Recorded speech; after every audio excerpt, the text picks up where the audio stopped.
Hi, my name is Amanda Oakleaf. I am owner, head baker, decorator of Amanda Oakleaf Cakes in Winfred, Massachusetts, where we do cupcakes, custom cakes, wedding cakes, birthday cakes, anything you can think of, we can make it into a cake.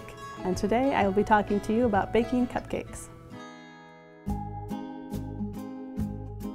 I'll start with the zest and the juice of 2 lemons.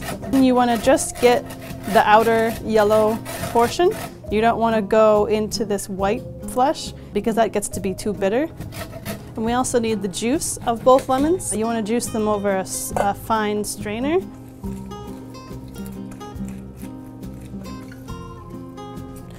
Press the extra juice out of the pulp. Double check for any seeds. You don't want any seeds lost in the batter. And as it is, the cake will have a very, very faint, pale, light yellow color, but I like to add a little bit more yellow food coloring. And I do just 3 drops. Give it a stir. You can just set those aside. We'll add those last. We're going to start with butter. We have a half a pound of butter, 8 ounces, medium. And we're going to stir in the sugar as well. And for this recipe, I like to weigh the ingredients. It's more accurate as far as flour and sugar. So I've weighed out 11 ounces of white sugar and 10 ounces of brown sugar packed. We can add that to our butter. And to the butter and the sugar, we can add our vanilla. It'll just be 1 teaspoon of vanilla. Scrape it down. And let that whip until it's nice and light and fluffy. In the meantime, we can get our dry ingredients ready. 8 ounces of all-purpose flour and 8 ounces of cake flour.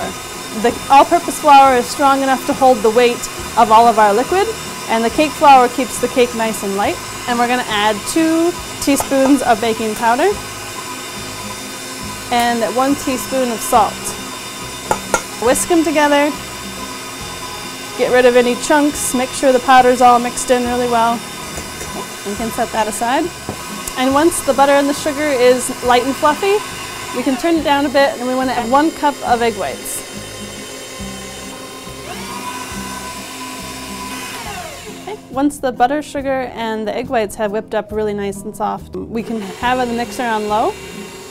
And we're going to alternate the milk and the flour, starting and ending with the flour.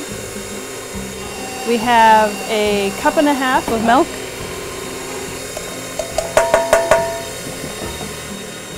and as soon as the flour is mixed in, we can stop it, remove it from the mixer, and we can go ahead and add the lemon juice. And you want to fold it into the batter rather than stirring it, just to avoid over mixing. All right, now we're ready to start filling our pans. The lemon tends to be a pretty dense cake after it's baked, so you can go ahead and fill the cups pretty full. Okay, so that's it. And we want to bake the lemon cupcakes at 325. So after about 15 minutes or so, the cupcake should be done. To check for doneness, just insert a toothpick into the middle of the cupcake. If it comes out clean, you're all set. If it has some gooey batter on it, just stick it back in the oven for another 3 minutes or so. But that's how you do lemon cupcakes.